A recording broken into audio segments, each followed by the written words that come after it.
ഈശോ മിശിഹായ്ക്ക് സ്തുതിയായിരിക്കട്ടെ. എല്ലാവരും സുഖമായിരിക്കുന്നല്ലോ അല്ലേ? നമുക്കൊന്ന് പ്രാർത്ഥിച്ചു തുടങ്ങാം. സ്വർഗസ്ഥനായ ഞങ്ങളുടെ പിതാവേ, അങ്ങയുടെ നാമം പൂജിതമാകണമേ, അങ്ങയുടെ രാജ്യം വരണമേ, അങ്ങയുടെ തിരുമനസ്സ് സ്വർഗത്തിലെ പോലെ ഭൂമിയിലുമാകണമേ. അന്നു വേണ്ടുന്ന ആഹാരം ഇന്ന് ഞങ്ങൾക്ക് തരണമേ, ഞങ്ങളോട് തെറ്റ് ചെയ്യുന്നവരോട് ഞങ്ങൾ ക്ഷമിക്കുന്ന പോലെ ഞങ്ങളുടെ തെറ്റുകൾ ഞങ്ങളോടും ക്ഷമിക്കണമേ, ഞങ്ങളെ പ്രലോഭനത്തിൽ ഉൾപ്പെടുത്തരുത്, തിന്മയെന്ന് ഞങ്ങളെ രക്ഷിക്കണമേ. ആമേൻ. പിതാവിൻ്റെയും പുത്രൻ്റെയും പരിശുദ്ധാത്മാവിൻ്റെ നാമത്തിൽ ആമേൻ. നമ്മളിപ്പം പഠിച്ചു വരുന്ന ചാപ്റ്റർ ഏതാണ്? സാക്രമെന്റ്സ്. അതിൽ സാക്രമെന്റ് ഓഫ് ഇനിസിയേഷൻ നമ്മൾ പഠിച്ചു കഴിഞ്ഞു. ഇനി നമ്മൾ ഇന്ന് പോകുന്ന the sacrament of healing. Okay, അതിന് മുമ്പ് നമുക്ക് ഒരു ചെറിയ കഥ, ഒത്തിരി വലുതൊന്നുമല്ല, മലയാളത്തിൽ ആണ്, നമുക്ക് എല്ലാവർക്കും മനസ്സിലാകും. അതുകൊണ്ട് ഒരു ചെറിയ കഥ, ഒത്തിരി നീളമൊന്നുമില്ല. പേരക്കുട്ടികൾ രണ്ടുപേരും മുത്തശ്ശിക്കൊപ്പമാണ് താമസം. മൂത്തവൻ കുസൃതിയാണെങ്കിലും മുത്തശ്ശിയുടെ ചൂരലിനെ പേടിയാണ്. ഒരു ദിവസം വീട്ടിലെ കോഴിക്കുഞ്ഞുങ്ങൾ വരാന്തയിലൂടെ നടക്കുമ്പോൾ അവനൊരു വടിയെടുത്ത് അവയെ അടിച്ചു. ഒരെണ്ണം ചത്തുപോയി. ഇത് കണ്ട അനിയത്തി മുത്തശ്ശിയോട് പറയുമെന്നും അടി കിട്ടുമെന്നും അവന് ഉറപ്പായി.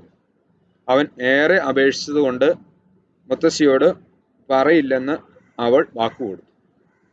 പക്ഷേ ഇടയ്ക്ക് പിണങ്ങുമ്പോഴൊക്കെ കോഴിക്കുഞ്ഞിന്റെ കാര്യം പറഞ്ഞ് അനിയത്തിയെ ഭീഷണിപ്പെടുത്തും. നിവൃത്തികെട്ട് അവൻ മുത്തശ്ശിയോട് എല്ലാം തുറന്നു പറഞ്ഞു. മുത്തശ്ശി പറഞ്ഞു, നിനക്കിത് അന്നേ പറയാമായിരുന്നല്ലോ, സാരമില്ല. ഏറ്റുപറച്ചിലുകൾ സമ്മാനിക്കുന്ന സ്വാതന്ത്ര്യം തടവറയിൽ നിന്നുള്ള മോചനത്തെക്കാൾ വലുതാണ്. അകപ്പെട്ടു പോകുന്ന തെറ്റുകൾക്ക് മുകളിൽ അപരിചിതത്വത്തിന്റെയും അറിവില്ലായ്മയുടെയും മേൽക്കൂര ഉണ്ടാകും.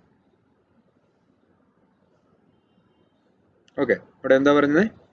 നമ്മൾ തെറ്റ് അത് മാനുഷികമാണ്. തെറ്റ് സംഭവിക്കും. തെറ്റ് സംഭവിക്കാതെ ഈ ലോകത്ത് ആരുമില്ല. ഉണ്ടോ?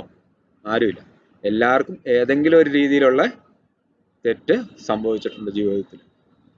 ആരും 100% പ്യുവർ അല്ല. പക്ഷെ അവിടെയും എന്താ പറയുന്നത്? നമ്മുടെ അത് ഏറ്റുപറഞ്ഞ് ക്ഷമ ചോദിച്ചു കഴിഞ്ഞാൽ പല കാര്യങ്ങളും അവിടെ തീരും. അത് നമ്മൾ മനസ്സിൽ സൂക്ഷിച്ച്, അല്ലെങ്കിൽ അതിൻ്റെ വിഷമം പേറി നടക്കുമ്പോഴാണ് പ്രശ്നങ്ങൾ. അല്ലെങ്കിൽ നമ്മൾ തെറ്റ് ചെയ്തല്ലോ എന്നുള്ള ആ വിഷമത്തിൽ നമ്മൾ മുന്നോട്ട് പോകുമ്പോൾ നമുക്ക് പലപ്പോഴും പല പല പ്രശ്നങ്ങളെയും അഭിമുഖീകരിക്കേണ്ടി വരും. അപ്പോൾ ഇവിടെയെല്ലാം നമ്മൾ എന്താ വേണ്ടത്? ഏറ്റുപറച്ചിൽ. അതെ, നമ്മൾ ഇന്ന് പഠിക്കാൻ പോകുന്നത്, അല്ലെങ്കിൽ ഇന്ന് ഡിസ്കസ് ചെയ്യാൻ പോകുന്നത് എന്താണ്? The sacrament of healing. അതിൻ്റെ അകത്ത് ഏതൊക്കെയാണ്? റീകൺസിലേഷനും ഒന്ന്. രണ്ടാമത്തെ ഏതാണ്? അനോയിന്റിങ് ദ സിക്ക്. ഇവിടെ രണ്ടിടത്തും എന്താണ്? ഏറ്റുപറച്ചിൽ, അല്ലെങ്കിൽ പാപങ്ങൾ ക്ഷമിക്കുന്ന. പാപങ്ങൾ ക്ഷമിച്ച് നമ്മളെ ഒരു പുതിയ ജീവിതത്തിലേക്ക് നയിക്കുന്ന ആ ഒരു രണ്ട് കൂതാശകളാണ്. ഇവിടെ എല്ലാം എന്താണ് നമ്മൾ ചെയ്യുന്നത്? നമ്മൾ ഏറ്റുപറയുക. ഏറ്റുപറയുന്നതിലൂടെ നമ്മുടെ മനസ്സിനെ നമ്മൾ ശാന്തമാക്കുക. അതാണ് അവിടെ ചെയ്യുന്നത്. ഓക്കെ, ഇവിടെ ദ സാക്രമെന്റ് ഓഫ് ഹീലിംഗ്. ഇതിൻ്റെ അകത്ത് നമ്മൾ ഡിസ്കസ് ചെയ്യാൻ പോകുന്ന പോർഷൻസ് ഏതൊക്കെയാണ്? The sacrament of reconciliation. Reconciliation has 4 levels. Then the sacrament of reconciliation, a sacrament of confession. The sacrament of pardon and forgiveness. Forgiveness of sins through the priest. There are 5 requisites to receive the sacraments of reconciliation. Birthly.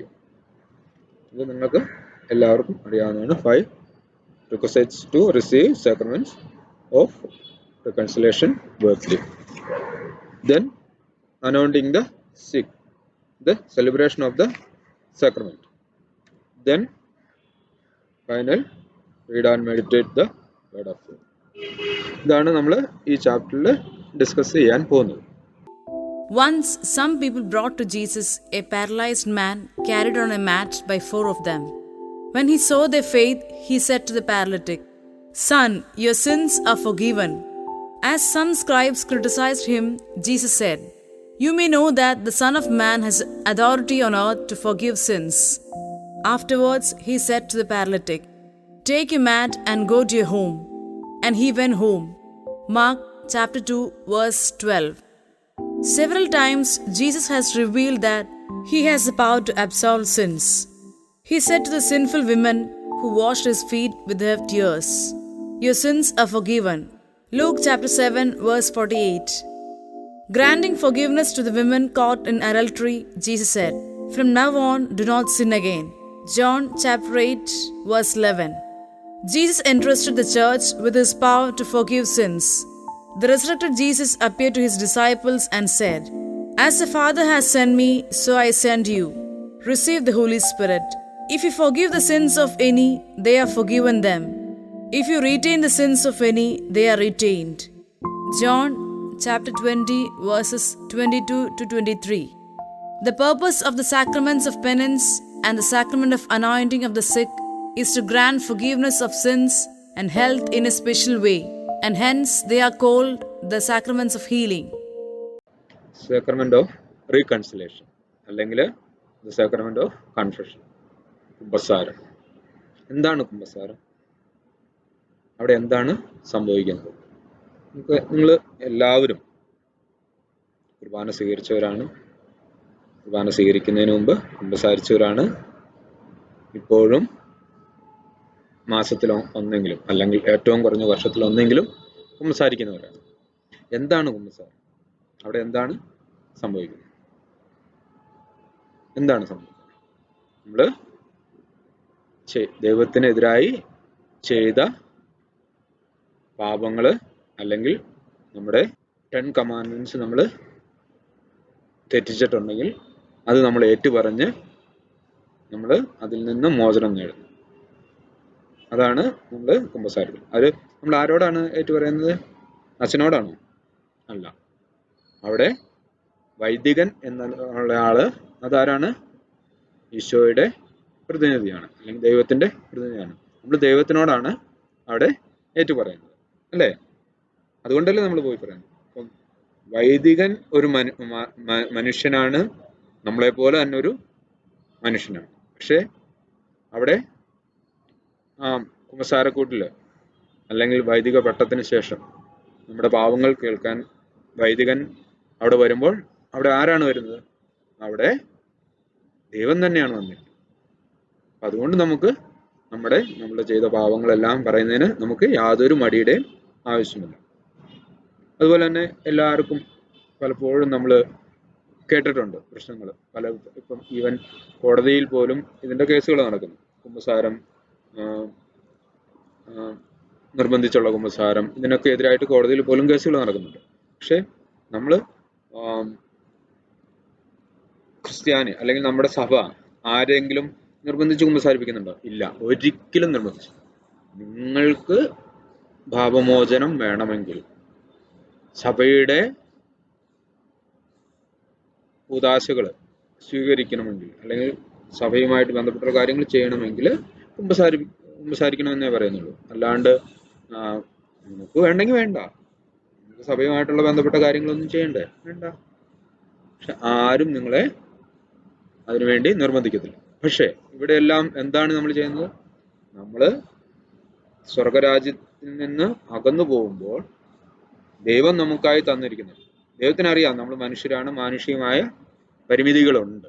അപ്പോൾ ദൈവം നമുക്ക് വേണ്ടി ഒരുക്കിയിരിക്കുന്ന ഒരു സഹായമാണ്, അല്ലെങ്കിൽ തന്നിരിക്കുന്ന ഒരു സഹായമാണ് വിശുദ്ധ കുമ്പസാരത്തിലൂടെ നമുക്ക് ദൈവത്തോട് വീണ്ടും അടുക്കാനും ദൈവസ്നേഹത്തിൽ വളരുവാനും സാധിക്കും. ദൈവം ഇപ്പം നമ്മൾ ഒരു പാപം ചെയ്തു അല്ലെങ്കിൽ പാപം ചെയ്ത് കുമ്പസാരിക്കാണ്ട് നടക്കുക എന്നും പറഞ്ഞ് ദൈവം ഒരിക്കലും നമ്മളെ വിടുന്നില്ല. ദൈവം എപ്പോഴും നമ്മളെ തിരിച്ചു വിളിച്ചുകൊണ്ടിരിക്കും. അവിടെ നമ്മൾ പോയി ദൈവത്തോട് പോകും. പിന്നെ അടുത്തൊരു വിഷയം എന്ന് പറഞ്ഞാൽ എല്ലാവർക്കും ഒരു പേടി, എല്ലാവരും പറയണത്, നമ്മൾ പാപമായിട്ട് പറഞ്ഞു കഴിഞ്ഞാൽ അത് വൈദികര് മറ്റുള്ളവരോട് പറയുമോ, അല്ലെങ്കിൽ വൈദികര് അത് വെച്ച് നമ്മൾ ഫ്യൂച്ചറിൽ നമ്മളോട് ആ ഒരു ഇത് വെച്ച് ഡീൽ ചെയ്യുമോ? ഒരിക്കലും ഒരച്ഛനും കുമ്പസാരത്തിൽ പറഞ്ഞ കാര്യങ്ങൾ കുമ്പസാരിച്ചു കഴിഞ്ഞാൽ അച്ഛൻ അവിടെ പോയി പ്രാർത്ഥിച്ച് ദൈവത്തോട് നമുക്ക് വേണ്ടി മാപ്പ് അപേക്ഷിച്ചു കഴിഞ്ഞാൽ അതിനുശേഷം വൈദികർ അതിനെപ്പറ്റി ചിന്തിക്കത്ത് പോലും 100%. അതിനുള്ള വരം പരിശുദ്ധാത്മാവ് വഴി, കൈവയ്പ് വഴി തിരുപ്പട്ടത്തിന്റെ സമയത്ത് വൈദികർക്ക് നൽകുന്നുണ്ട്. ഇതിലെല്ലാം വീണ്ടും പ്രോബ്ലം വരുന്നുണ്ട്. എന്താണ്? അത്ര ഒരു കൊലപാതക കേസോ അതുപോലെ തന്നെ അങ്ങനെ അത്രമാത്രം സീരിയസ് ആയിട്ടുള്ള കേസുകൾ വന്നാലും ഇവൻ പോലീസുകാരില്ല, ഇവൻ കോടതിയിൽ പോലും ഒരു വൈദികനും ഇത് പറയത്തില്ല, വെളിപ്പെടുത്തത്തില്ല. അതിനുള്ള വ്യക്തമായ തെളിവുകൾ നമ്മുടെ ഇടയിലുണ്ട്. ഇവൻ സ്വന്തം ജീവിതം ജയിലിൽ ത്യജിക്കേണ്ടി വന്ന വൈദികർ കുമ്പസാര രഹസ്യം പറഞ്ഞാൽ ഇന്നയാള് കുമ്പസാരിച്ച് ഇന്നയാളാണ് ഇന്ന പാപം ചെയ്തതെന്ന് അറിഞ്ഞിട്ട് പോലും, അതായത് അറിയാം, നിങ്ങളൊക്കെ കേട്ടിട്ടുണ്ടായിരിക്കും മറിയക്കുട്ടിക്കൊക്കെ കൊലക്കേസ്. അവിടെ അത് ആ ഇടവകയിലുണ്ടായിരുന്ന വികാരിയച്ഛൻ്റെ തലയിൽ കെട്ടിവെക്കുകയും സാഹചര്യ തെളിവുകൾ എല്ലാം ആ അച്ഛനെതിരാകുകയും അച്ഛനെ ശിക്ഷയ്ക്ക് വിധിക്കുകയും ചെയ്തു. പക്ഷേ കൊലപാതകത്തിന് ശേഷം കൊലപാതകി വന്ന് അച്ഛൻ്റെ അടുത്ത് ഏറ്റു പറഞ്ഞതാണ്, ഞാൻ ഈ പാപം ചെയ്തു. പക്ഷെ അച്ഛൻ ഒരിക്കലും സ്വന്തം ജീവിതം അപകടത്തിലാണെന്ന്, സ്വന്തം ജീവൻ അപകടത്തിലാണ്, സ്വന്തം സ്റ്റാറ്റസ്, സ്വന്തം സഭ അപകടത്തിലാണെന്ന് അറിഞ്ഞിട്ട് പോലും ആ വൈദികൻ അത് ഒരാളുടെ മുന്നിൽ പോലും വെളിപ്പെടുത്തിയില്ല. അതിനുശേഷം കോടതി ആ വൈദികനെ ശിക്ഷയ്ക്ക് വിധിച്ചു. ശിക്ഷയെല്ലാം അനുഭവിച്ച് തിരിച്ചു വന്നു കഴിഞ്ഞ് വൈദികൻ ബെഡ്റിഡനായ സമയത്ത്, മരണത്തിന് മുമ്പ്, ആ കൊലപാതകം ചെയ്ത ആള് അവിടെ വന്ന് അച്ഛനോട് മാപ്പ് പറയുകയും അതുവഴി മറ്റുള്ളവരെ അറിയുകയാണ് ചെയ്തത്. അല്ലാണ്ട് ഒരിക്കലും അച്ഛൻ സ്വന്തം ജീവിതം, സ്വന്തം സഭ, സ്വന്തം സ്റ്റാറ്റസ്, സ്വന്തം നല്ല പേര് ഇതെല്ലാം വിട്ടുപോയിട്ടും അച്ഛൻ ഒരിക്കലും അത് പറഞ്ഞു. അങ്ങനെ പല പല കേസുകൾ ഉണ്ടായിട്ട്, അറിഞ്ഞും അറിയാതെയും ഉണ്ടായിട്ടുള്ള പല പല കേസുകൾ. പക്ഷെ ഒരിക്കലും അച്ഛന്മാരത് പറയത്തില്ല. അതാണ് ദൈവം പരിശുദ്ധാത്മാവ് വഴി പൗരോഹിത്യത്തിന്റെ സ്വീകരണത്തിന്റെ സമയത്ത് അച്ഛന്മാർക്ക് നൽകുന്ന ഏറ്റവും വലിയൊരു അനുഗ്രഹം. അതുപോലെ തന്നെ വേറെ ഒരു ഇത്, വളരെ കുറച്ച് അച്ഛന്മാരെങ്കിലും കുറച്ച് നാൾ കഴിഞ്ഞ് പട്ട ഉപേക്ഷിച്ച് സഭയിൽ നിന്ന് പുറത്തു പോകുന്നില്ല. ഈവൻ പുറത്തു പോയാൽ പോലും അവരൊരിക്കലും ഈ കാര്യം ഓർക്കുകയോ, അല്ലെങ്കിൽ തന്നെ അതിനുള്ള ദൈവം അതിനുള്ള ഒരു ഇത് പരിശുദ്ധാത്മാവ് വഴി അച്ഛന്മാർക്ക് കൊടുത്തിട്ടുണ്ട്. അത് ഓട്ടോമാറ്റിക്കായിട്ട് അവർ മറന്നുപോകും. ഒരിക്കലും അത് അവരെ വെളിപ്പെടുത്തത്തില്ല. അതുകൊണ്ട് നമുക്ക് പറയാനുള്ള കാര്യങ്ങൾ അത് ദൈവത്തിന്റെ മുന്നിൽ പറയുന്നതായിട്ട് നമുക്ക് അവിടെ ധൈര്യമായിട്ടും പോയി സംസാരിക്കാം. പക്ഷെ ആരും നിർബന്ധിക്കത്തില്ല. നമുക്ക് ഇഷ്ടമുണ്ടെങ്കിൽ നമുക്ക് നന്നായിട്ട് സ്വർഗത്തിൽ അല്ലെങ്കിൽ ദൈവത്തിന്റെ അടുത്ത് ദൈവമായിട്ട് രമ്യതപ്പെട്ട് ജീവിക്കണം എന്നുണ്ടെങ്കിൽ ഉറപ്പായിട്ടും നമുക്ക് സംസാരിക്കാം. The sacrament of reconciliation. We, the sinners, experience the infinite love and mercy through this sacrament. Granting forgiveness of sins and the power not to err again, this sacrament reconciles us with God and man. Reconciliation has 4 levels. The sin of a person brings upon him 4 types of ruin. The father-son relationship between God and man is disrupted with sin. The relationship between man and man is ruined. The bond with himself as well as with the world is strained. The sacrament of reconciliation, a sacrament of confession. To err is human. All of us wish for pardon for our sins. The people belonging to other religions resort to fasting, visit pilgrim centers, and bathe in holy waters for expiation of sins. The confession of sins, even humanly speaking, releases and helps reconciling with others. When we confess our sins to a priest, the representative of the church community entrusted by Jesus with the power to forgive sins, we can reconcile ourselves with God and the church community and restore the lost status of the Son of God.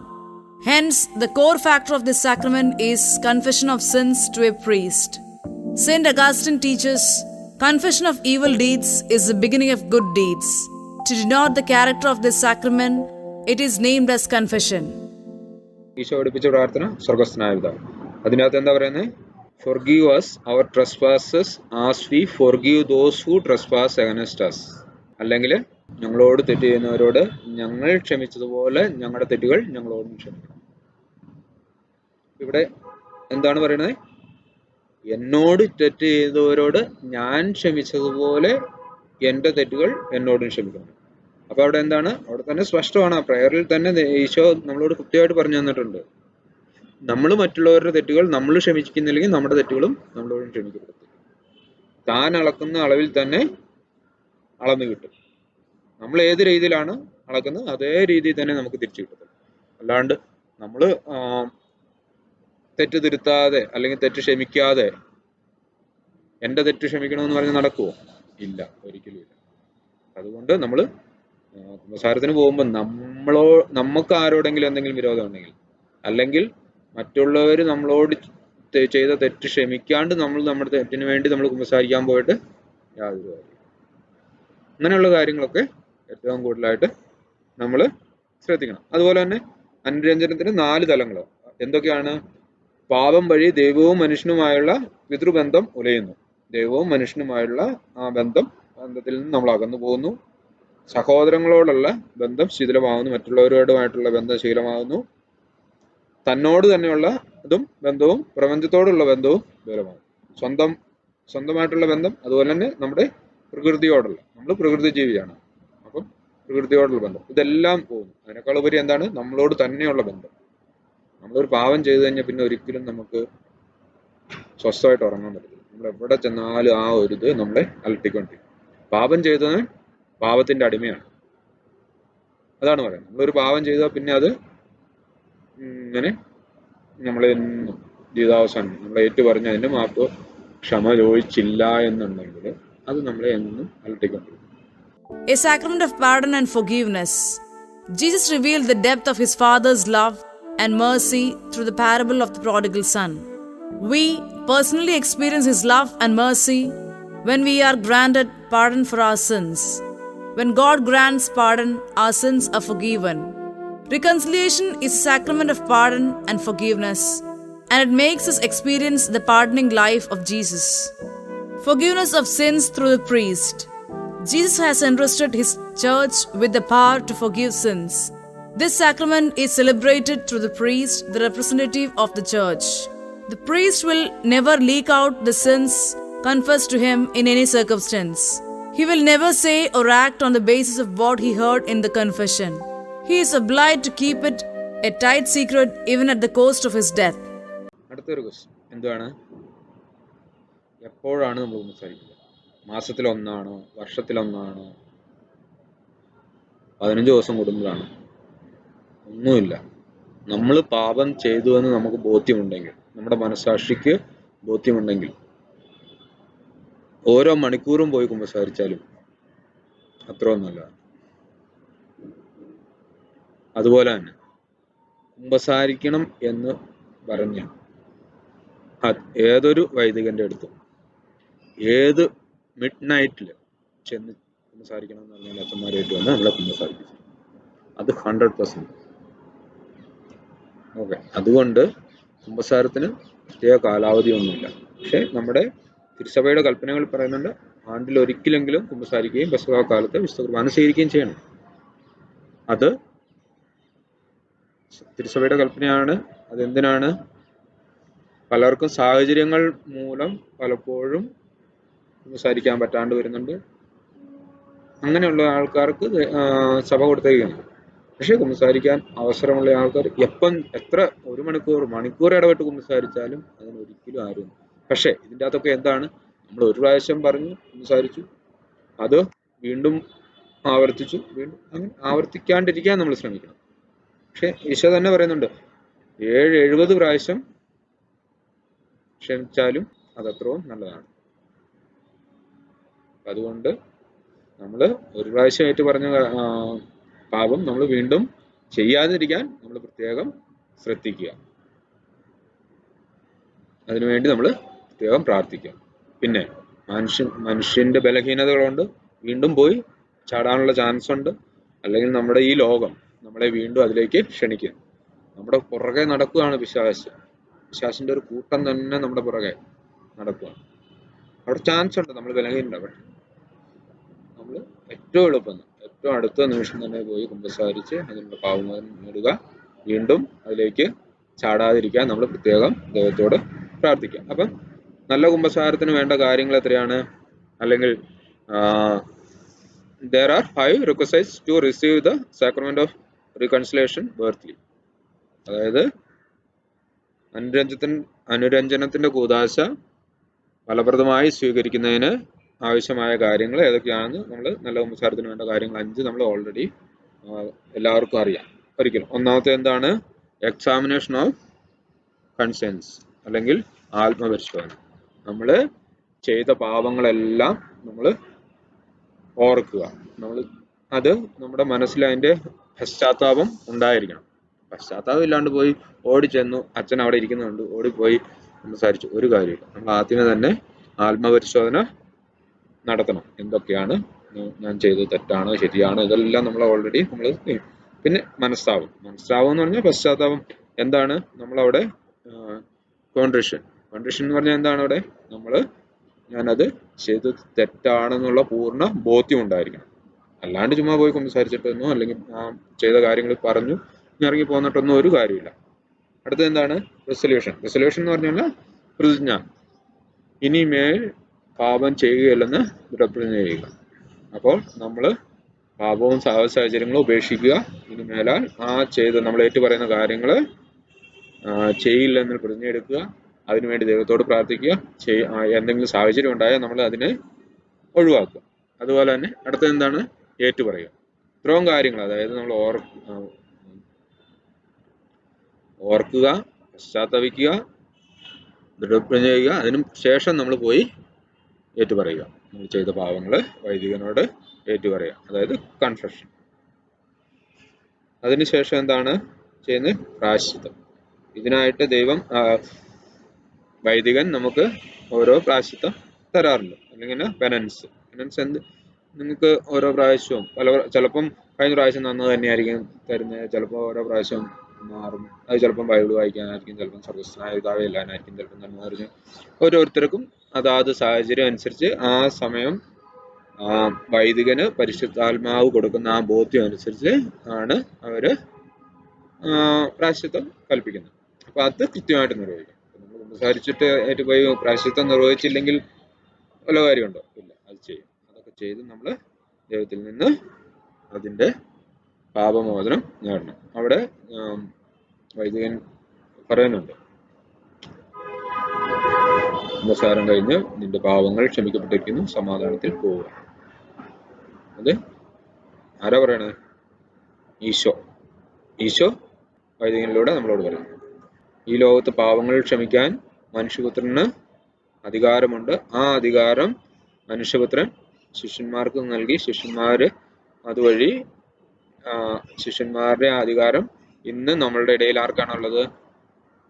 വൈദികർക്ക്. ആ അധികാരം ഉപയോഗിച്ചാണ് അവര് ആ പാപം മോചിപ്പിക്കുന്നത്. Okay.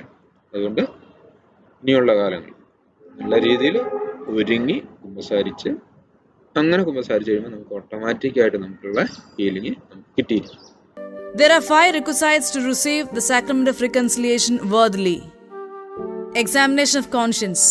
Examine carefully the period of our life since the last confession and find out the failings. There will be sins of commission and that of omission. The examination of conscience should be done with respect to the 10 commandments, the precepts of the church, and the duties according to our vocation in life. Contrition. Every error is an act against God's love. When contrition arises out of the thought that we hurt God with sin and the consequent sorrow and an aversion towards sin, it is called perfect contrition. Then we are able to confess like the prodigal son, Lord, I have sinned against you. The core of contrition is the mental attitude to leave all the chances of sin and return to Jesus. Resolution. Real repentance leads us to a resolution not to repeat the mistakes. Readiness to avoid the circumstance leading to sin will also be there. We have to pray for the blessing to fulfill the resolution taken. Confession. Confess every sin to the priest. Mention especially the nature and number of mortal sins. We reveal here our broad-minded attitude both to Jesus and the church. Penance. Carefully pay attention to the penance imposed by the priest and fulfill it. In addition to the given penance, we may resort to some other remedial acts on our own.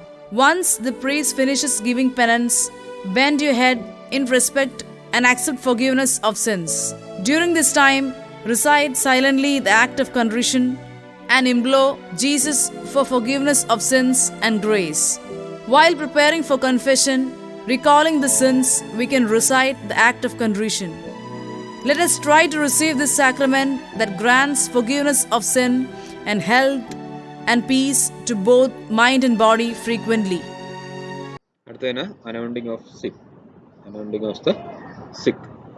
ഇവിടെ ഈശോ തൻ്റെ പരസ്യ ജീവിതകാലത്ത് ഒത്തിരി രോഗികളെ, ഈശോ ഉള്ളിടത്ത് ഒത്തിരി ആൾക്കാർ രോഗികളെ കൊണ്ട് വരാറുണ്ട്.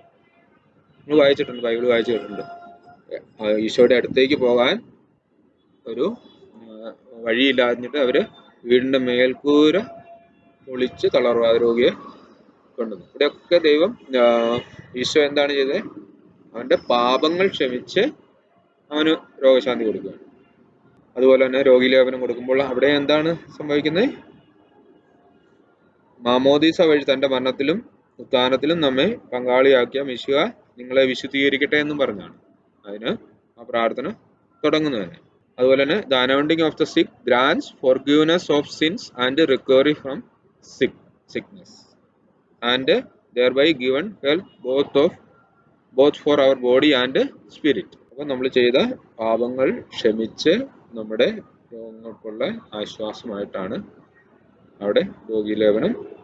അവിടെ ഈശോ വഴി ശിഷ്യന്മാരിലൂടെ വൈദികരിലേക്ക് കൈമാറ്റം ചെയ്യപ്പെട്ട ആ ദൈവികമായ അധികാരം ഉപയോഗിച്ചാണ് വൈദികൻ രോഗീലേപനം കൊടുക്കുന്നത്. നമ്മളെ തന്നെ ദൈവത്തിന് സമർപ്പിച്ച് നമ്മുടെ പാവങ്ങളെല്ലാം ഏറ്റുപറഞ്ഞ് നമ്മളെ പൂർണ്ണമായിട്ട് ദൈവത്തിന് വിട്ടുകൊടുക്കുമ്പോഴാണ് ഇതെല്ലാം സാധിക്കുന്നത്. അല്ലാണ്ട് നമ്മൾ ബലം പിടിച്ചിരുന്ന ഇതൊന്നും നമ്മുടെ ഇവിടെ ഒക്കെ എന്താണ് സംഭവിക്കുന്നത്? ഇതിനെല്ലാത്തിനും ഏറ്റവും ആധാരം വിശ്വാസം. നിനക്കൊരു കടുവുമണിയോളം വിശ്വാസമുണ്ടെങ്കിൽ ഈ മലയോട് ചെന്ന് കടലിൽ വീഴുക എന്ന് പറഞ്ഞാൽ അത് ആ നിമിഷം സംഭവിച്ചിരിക്കുന്നു. ഈശോ തന്നെ നമ്മളോട് പറഞ്ഞിട്ടുണ്ട്. ഇവിടെ ഇതിൻ്റെ എല്ലാം ബേസ് വിശ്വാസം. വിശ്വസിക്കുക, ദൈവത്തിൽ വിശ്വസിക്കുക, നന്നായിട്ട് ജീവിക്കുക. Anointing of the sick. During Jesus' public life, Jesus healed many sick people. Roaming across many towns and villages, Jesus preached the gospel and healed the sick and the afflicted. Matthew chapter 9 verse 35. The book of Genesis affirms that sickness and suffering cropped in the lives of people on account of sin. God created man in a state of bliss. When he committed sin, happiness has been replaced by disease and pain. Sickness is a condition persuading man to turn to God. God grants healing. Man in illness should take refuge in God. In the ancient church, this conviction was very strong. St. James says, "Are any among you sick? They should call for the elders of the church and have them pray over them, anointing with oil in the name of the Lord. The prayer of faith will save the sick, and the Lord will raise them up, and anyone who has committed sins will be forgiven." The anointing of the sick grants forgiveness of sin and recovery from sickness, and thereby gives health both for our body and spirit. The power of the Holy Spirit received through this sacrament leads a patient to the health of his soul. God willing, he regains bodily health as well. The anointing of the sick help us place our trust in the divine mercy and accept illness, tribulations and afflictions with equanimity. Generally, we receive the sacrament in a critical stage of illness. If necessary, this sacrament can be received more than once. The celebration of the sacrament. May Christ, who through baptism made us participate in his death and resurrection, sanctify you. With this prayer, the celebrant sprinkles holy water in the room of the patient. Until Karasuda prayer, the rites of the Holy Kurbana are followed. Following this, the oil for anointing is blessed with the prayer. May this anointing relieve pain, remove distress, heal wounds, and restore health to body and soul. The prayer ends with the praise of the Holy Trinity. Thereafter, the celebrant recites the prayer of blessing, extending his right palm downward. In the ensuing anointing, he prays for forgiveness of sins and health of body and mind. Applying the oil on the forehead, ears, eyes, lips, hands, and legs, the celebrant implores God's mercy to grant pardon for the sins committed with the different organs. There ensues the hymn, God heal those with desperate hearts. The community prays for the patient reciting the Karasuda of reconciliation. The celebrant prays, thanking God for sending his dear Son to give forgiveness to sinners, health for the sick, and comfort to the afflicted. He praises God for granting the patient bodily and spiritual relief as well. He requests the assistance of Saint Mary, Saint Joseph, Saint Thomas, and all the saints on behalf of the patient. After blessing the patient as well as the community, the celebrant makes the patient kiss the cross. Let us to be ready to receive this sacrament of healing whenever necessary and experience the love and mercy of Jesus.